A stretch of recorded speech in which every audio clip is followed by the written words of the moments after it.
Hello and welcome दोस्तों, स्वागत है आपका हमारी आज की एक और नई वीडियो में। तो आज की इस वीडियो में मैं आपको बताने वाला हूँ सोलो लेवलिंग सीजन 2 एपिसोड 3 के बारे में। तो चलिए करते हैं वीडियो को स्टार्ट। अगर आप चैनल पर नए हो तो चलिए इस चैनल को सब्सक्राइब कर लो। एपिसोड 3 की स्टार्टिंग होती है जहाँ पे हम देखते हैं जिन्हू की जो शैडो आर्मी होती है वो सभी मॉन्स्टर्स को मार रही होती है रेड में। बट वहीं जो जिन्हू होता है वो ये देखकर बिल्कुल ही हैरान होता है और वो सीधा जाके जिन्हू से पूछता है कि आखिर ये लोग कहाँ से आए हैं। तभी हम देखते हैं कि जिन्हू उससे बोलता है कि अच्छा तुम्हें इस बारे में नहीं पता होगा ना पहले से, देन मैं तुम्हें बता दूं कि ये मेरे स्किल का एक पार्ट है। तभी हम देखते हैं कि जिन्हू उससे कहता है कि सच में ऐसा हो सकता है किसी स्किल का यूज करके। देन जिन्हू उसे बताता है कि हाँ ये एक्सप्लेन करना थोड़ा मुश्किल है बट ये बात सही है। तभी हम देखते हैं कि वो जो उसकी आर्मी होती है वो ये फाइट जीत जाती है एंड उसके बाद वो लोग एसन स्टोन जो होते हैं उसे इकट्ठा करने लगते हैं। बट तभी जिन्हू जो होता है वो नीचे बैठ के कहता है कि कम से कम आप मुझे ये एसन स्टोन इकट्ठा करने का काम तो दे ही सकते हैं। बट तभी हम देखते हैं कि जिन्हू की जो सेना के जो लोग होते हैं उसके सैनिक वो उसके पास आते हैं जिन्हू के एंड उससे कहते हैं कि तुम ये एसन स्टोन रख सकते हो। तभी हम देखते हैं कि जिन्हू को समझ में आ जाता है कि वो उसका काम कर रहे हैं एक तरीके से। अगला सीन हम देखते हैं जहाँ पर एक आदमी बहुत ज्यादा डर रहा होता है। उसके सामने जो आदमी खड़ा होता है वो उससे कहता है कि तुम ऐसे चिल्लाओ मत यार, मैं जानता हूँ कि तुम इन सबको देख के चिल्ला रहे हो बट ये केवल बेहोश हैं, अभी मरे नहीं है। एंड वो उससे कहता है कि मैं जानता हूँ कि तुम मेरी बातें नहीं समझ पा रहे होगे क्योंकि मैं इंग्लिश नहीं बोल सकता, बट मैं एक आदमी हूँ और मुझे मेरे घर जाना है। तभी हम अगला सीन देखते हैं जहाँ पर जिन्वू और जिन्हू मिलकर आराम से ड्रिंक कर रहे होते हैं, पार्टी कर रहे होते हैं। और जिन्वू कहता है कि हमने अपनी 19वीं रेड क्लियर कर ली जैसा कि हमने डील किया था। तभी जिन्हू से कहता है कि हाँ बॉस, ये सब आपके वजह से हो पाया, आपने हमें सेफ रखा इसीलिए। तभी हम देखते हैं कि जिन्हू से पूछता है कि अब आगे तुम क्या करने वाले हो। देन जिन्हू से कहता है कि पहले तो मैं रिटन एग्जाम दूंगा एसोसिएशन में ताकि मैं हंटर का लाइसेंस ले सकूं। उसके बाद मैं अपने फादर से नेगोशिएट करूंगा कि वो मुझे गिल्ड दे दें। देन हम देखते हैं कि जिन्हू से बोलता है कि अब तुम्हारे आगे के क्या प्लान्स हैं। तभी जिन्हू से बताता है कि मैं कुछ दिनों के लिए आउट ऑफ टच रहूंगा क्योंकि मैं सोच रहा हूँ कि मुझे थोड़े ट्रैवल की जरूरत है। तभी हम देखते हैं कि जिन्हू उसे गुस्से से देखता है और उसे कहता है कि मैं जानता हूँ आपको ऐसा लगता है कि मैं कोई भी काम का नहीं हूँ, बट अगर आपको ऐसा लगता है तो आप मुझे सीधा कह सकते हो। बट तभी जो जिन्हू होता है वो कहता है कि ऐसा कुछ भी बात नहीं है। तभी हम देखते हैं कि जिन्हू उससे कहता है कि एक्चुअली मेरा एक भाई है जो कि मुझसे 10 साल बड़ा है, बट वो मुझे बिल्कुल भी पसंद नहीं करता। हम दोनों ने मिलकर कभी भी भाईचारे वाला कोई भी काम नहीं किया। वहीं दूसरी तरफ आप हैं जिसने मेरी जान बचाई और मेरी इतनी ज्यादा हेल्प की। मैं सोचता हूँ कि काश आप मेरे बड़े ब्रदर होते। तभी हम देखते हैं कि जिन्हू उससे कहता है ठीक है, आज से मैं तुम्हें अपना छोटा ब्रदर कहता हूँ, ओके। देन हम देखते हैं कि जिन्हू जो होता है उसकी बातें सुनकर इतना खुश हो जाता है कि उससे कहता है कि तुम जितना मर्जी उतना खा सकते हो, मैं तुम्हारे लिए और बना दूंगा, क्या तुम थोड़ा लेमन जूस पीना चाहोगे। बट तभी हम देखते हैं कि जिन्हू उससे कहता है कि तुमने बहुत ज्यादा पी ली है, अब तुम शांत रहो। अगला सीन हम देखते हैं जहाँ पे हमें वही इंसान दिखाया जाता है जो कह रहा था कि मुझे अपने घर वापस जाना है एंड उसके दोनों हाथ बंधे होते हैं। एंड हम देखते हैं कि कोई उसके बारे में पूछ रहा होता है कि आखिर ये कहाँ से आया है। तभी जिससे वो पूछता है वो उसे बताता है कि ये एक फॉरेन हंटर है। एंड हम देखते हैं कि वो बताता है उसे कि ये 10 साल पहले एक गेट के अंदर गया था बट वहीं पे फंस गया, वहां से नहीं निकल पाया।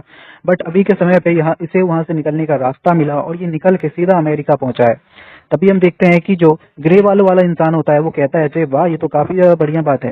तभी हम देखते हैं कि ब्लैक वालों वाला इंसान कहता है कि एक्चुअली ये इंग्लिश नहीं बोल सकता, इसलिए हमने किसी मध्यस्थता के लिए किसी इंसान को बुलाया है जो कि इसकी बातों को हमें समझा सके। एंड तभी हम देखते हैं कि ग्रे वालों वाला इंसान कहता है कि देखो ये भी हो सकता है कि ये ह्यूमन के तौर पे कोई मैजिक बीस्ट हो, तो हमें इसका ख्याल रखना होगा। देन हम देखते हैं कि वो इंसान कहता है ब्लैक वालों वाला कि हाँ, मैंने एक रिक्वेस्ट भेजी है एक एस रैंक हंटर के लिए जो कि यहाँ पे आएगा इसी के कंट्री से और वो इससे बात करेगा। देन हम देखते हैं कि वो कहता है, जो ग्रे वालों वाला इंसान होता है, कि क्या तुम हमें बताओगे कि हमारी गेस्ट का आखिर नाम क्या है। तभी हम देखते हैं कि वो ब्लैक वालों वाला इंसान कहता है कि देखो मैं प्रोनाउंसिएशन तो सही से नहीं कर पाता बट फिर भी अगर मैं इसका नाम बताऊं तो आई थिंक इसका नाम है इल होन संग। तभी हम अगला सीन देखते हैं जहाँ पे जिन वो अपने घर से बाहर जा रहा होता है एंड अपनी बहन को बोलता है कि मैं एक हफ्ते के लिए घर से बाहर जा रहा हूँ। उसकी बहन उससे कहती है कि तुम पहले काम के लिए और अब ट्रेवल के लिए बाहर जा रहे हो, तुम काफी ज्यादा बिजी रहने लगे हो, आखिर तुम मुझे बताओगे कि तुम किसके साथ जा रहे हो। देन हम देखते हैं कि जिन्हू उससे कहता है कि मैंने तुम्हें कहा था ना मेरी एक दोस्त है। देन हम देखते हैं कि उसकी बहन उससे पूछती है क्या सच में, बट आखिर तुम उससे कब मिले। बट हम देखते हैं कि जिन्हू उसकी बात को अनदेखा करके वहां से चला जाता है एंड वो जाता है सेम उसी कैसल में जहाँ पे वो पहले गया था और 3 मुंह वाले एक मॉन्स्टर से लड़ा था जिसका नाम था सेरबिसियस।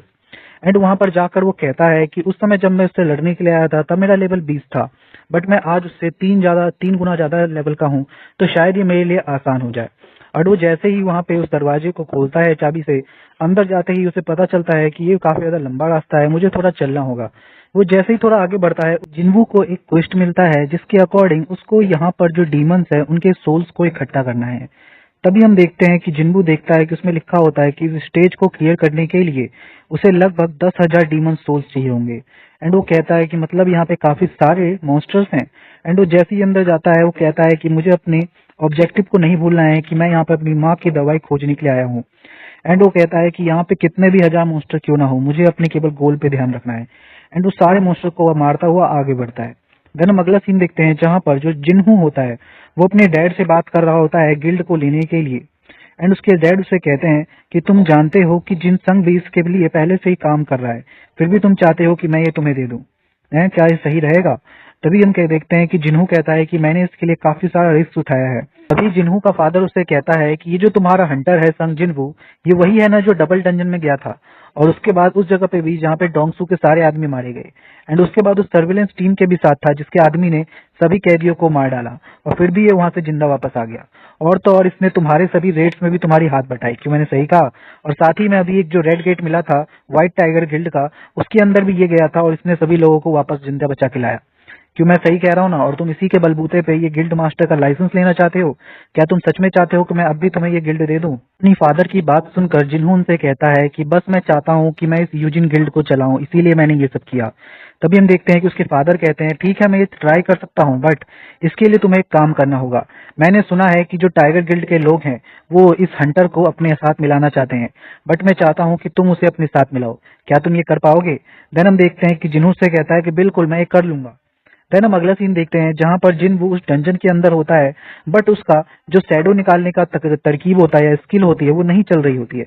एंड जिन्वू कहता है कि यहाँ पर आने का बिल्कुल ही सब कुछ वेस्ट चला गया, यहाँ पे मैं किसी भी चीज का यूज नहीं कर पा रहा हूँ। तभी हम देखते हैं कि उसको एक परमिट मिलता है जिसमें लिखा होता है कि वो नेक्स्ट फ्लोर पे जा सकता है।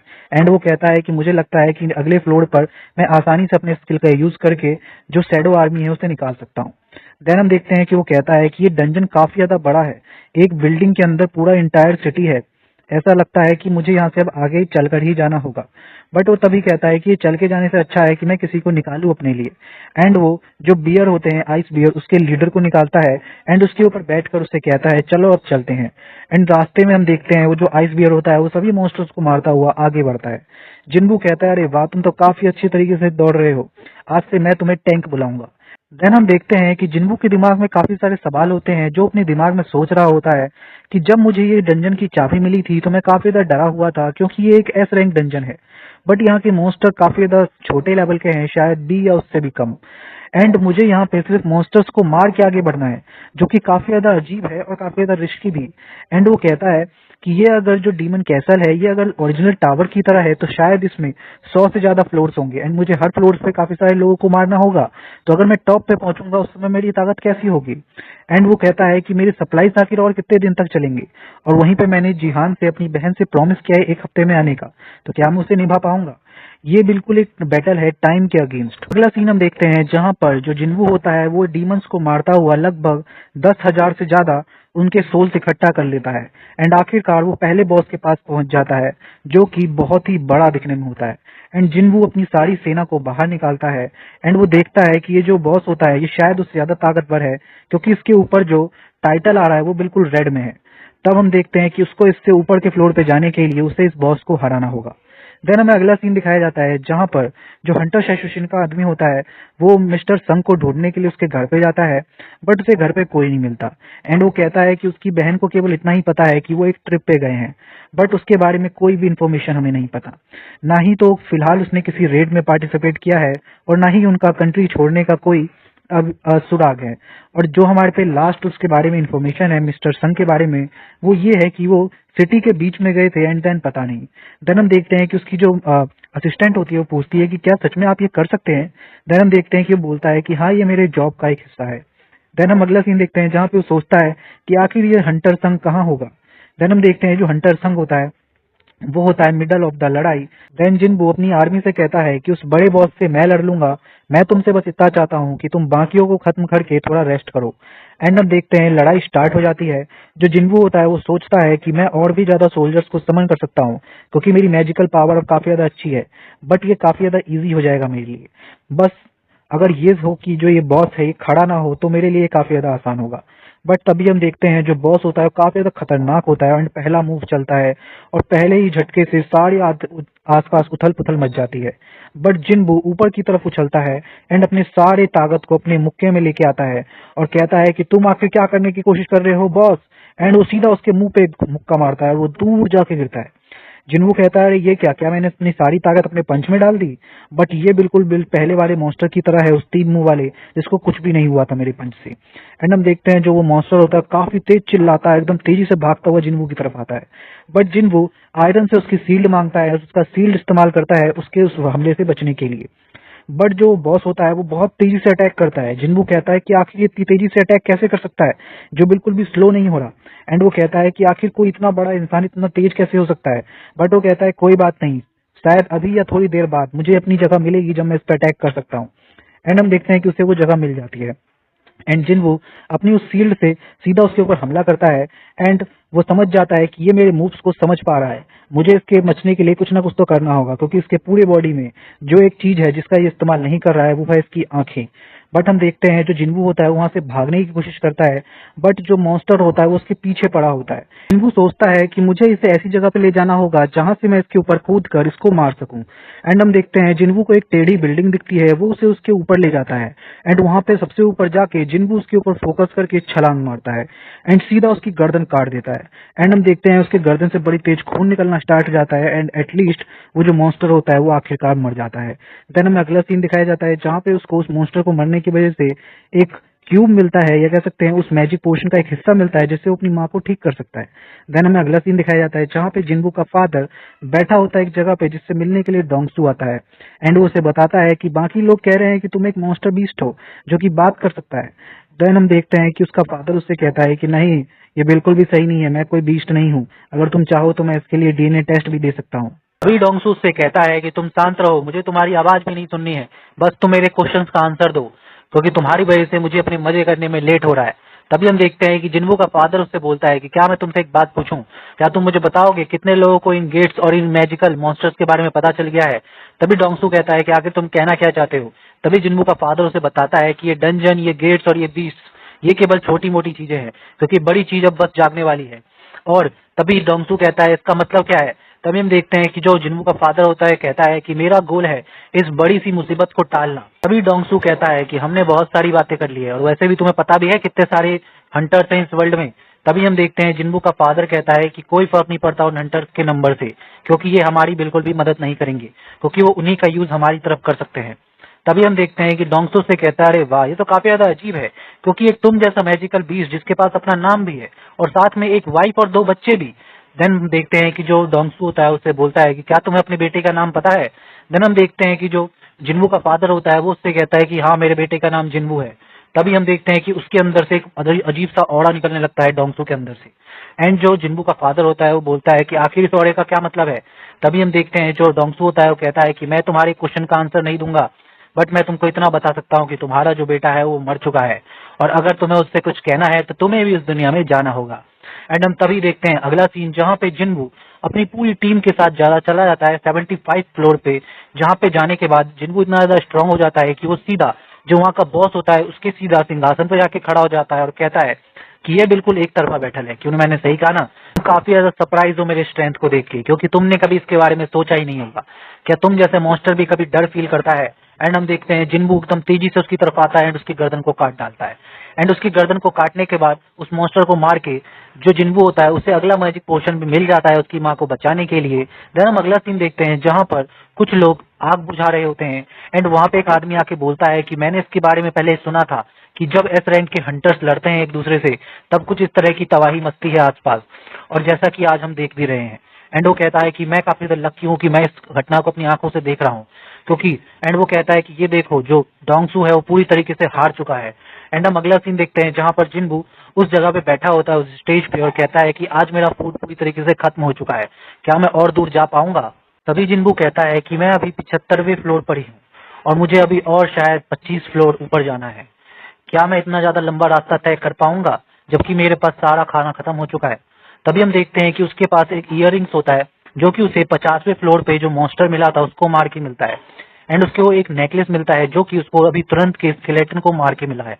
एंड वो कहता है कि ये जो आइटम्स है ये काफी ज्यादा इफेक्टिव है, इसकी वजह से जो मेरे स्टेट्स हैं उसमें 5 पॉइंट्स और बढ़ जाते हैं जो कि काफी ज्यादा मजेदार है। और इस स्क्रीन को देख के ऐसा लगता है कि अभी मेरे को एक और मॉन्स्टर ऐसा मिलने वाला है। एंड वो कहता है कि ये जो एविशियस स्टोन है ये भी काफी ज्यादा बढ़िया है, बट इसका मेरे लिए कोई यूज नहीं है। मुझे लगता है कि मुझे इसे किसी को देना होगा, शायद मैजिक सोल्जर्स को, क्योंकि उनको देने के बाद उनकी पावर शायद डबल हो जाएगी। तभी उसके पास एक लूट बॉक्स होता है जिसे वो ओपन करता है एंड वो देखता है कि उस लॉक बॉक्स के अंदर उसको एक चाबी मिलती है। एंड वो कहता है ये क्या, एक और चाबी? क्या ये मेरी किसी यूज आएगी? तभी हम देखते हैं कि उसके बारे में कोई भी इन्फॉर्मेशन नहीं होती है। एंड वो कहता है कि आखिर ये कब और कहाँ यूज होने वाली है। तभी हम देखते हैं कि वो कहता है कि ये मेरा पर्पस नहीं था, मैं ये चाबी नहीं ढूंढना चाहता था, बल्कि मेरा उद्देश्य था वो लाइफ ऑफ सोर्स, जिसके लिए मुझे पहली चीज जो जरूरत थी वो 50वें फ्लोर पे मिल गई थी और दूसरी चीज बस अभी कुछ देर पहले ही मिली है। यानी कि मुझको 3 में से 2 चीजें मिल चुकी हैं। अब बचा है एक और चीज अपनी माँ को बचाने के लिए, जो कि ऊपर है अगले फ्लोर पे, बट मुझे लगता है कि वो मुझे अगली बार मिलेगा जब मैं यहाँ आऊंगा। एंड हम देखते हैं यहीं पे एपिसोड जो है वो खत्म हो जाता है।